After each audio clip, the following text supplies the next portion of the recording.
Hello, my name is Rajan Arora and welcome to my course Essentials of SQL Server Performance for Every Developer. You are watching the video of Module 3 Building Effective Indexes Part 11 Module Summary. If you are new to this course, please start it from the course introduction video for better understanding. Thank you. Having effective database indexes is probably the most important factor in determining the performance of your application data access layer. So, in this module, we talked about how you build effective indexes in your database. We lead off by talking about what columns you want to be creating indexes in your database. First, among these are any columns that you are using in the where clauses of your SQL statements, as this is the way that your application locates the data that it needs. Additionally, we talk about the need to index the foreign key columns of your table to support any join operation we do, as well as the fact that often our application will query data across these foreign key relationships. Once we know the columns we need to create index on, we need to make sure that SQL Server will actually be able to use the index we create. The first thing we need to make sure of that the column in our index are in the right order, as SQL Server will not be able to use the index if the first column in the index is not in the where clause or join condition of the SQL statement. So that means when we create our indexes, we want to put the column that is most frequently used as part of our where criteria at the front of the index, followed by the next most frequently used column second, and so on. We may need to create multiple indexes to support multiple use cases, but this is where we can use our knowledge of the application and how our user query the data to determine the best column order for our indexes. Secondly, we want to make sure that our indexes are selective enough. The idea of an index is that it helps SQL Server quickly target a particular piece of data, so we want indexes that have relatively few rows per index key, because this really helps SQL Server to target on the right data. If we have a column that by itself is not very selective, we can still use it so long as we have other column in the index that makes the entire index selective, and we make sure that the where clause of our SQL statement is also selective.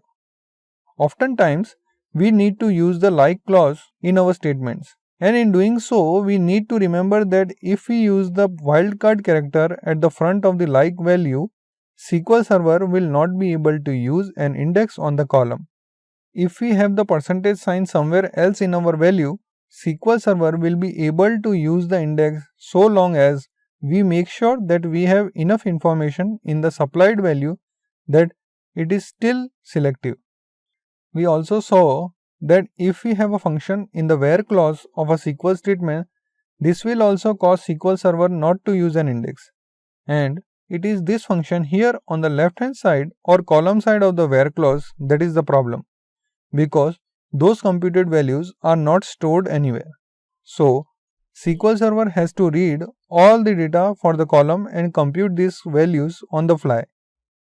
If we do have a use case in our application where we need to do something like this, and this example of using the soundex function to do a phonetic search might be a good one, then what we can do is to create a computed column or column on the table, and then create an index over those computed columns, and then the SQL statement we see here would be able to use the index over those computed columns values. We then talk about include columns and covering indexes. A covering index is when SQL Server doesn't have to perform a table lookup to fulfill a query, but instead can get all the data it needs directly from the index. So, if we already have all but one or two of the columns we need for a query in an index, we could use an include column to make that index and covering index, which provides a little bit of an additional performance boost because SQL Server can avoid the additional lookup operation. The last major topic we discussed was over-indexing. Indexes do a great deal to speed up our statements, especially our queries, but they do require more maintenance, as SQL Server has to keep all of the index on a table up to date whenever a DML statement is executed against that table. So we want to make sure that we only create indexes that are really being used by the statement in our application, so we don't have an adverse impact on any DML operation that we may have. Let's wrap up our discussion of indexes. In the next module, I am going to show you how to find performance bottleneck in SQL Server using SQL Server built-in dynamic management views.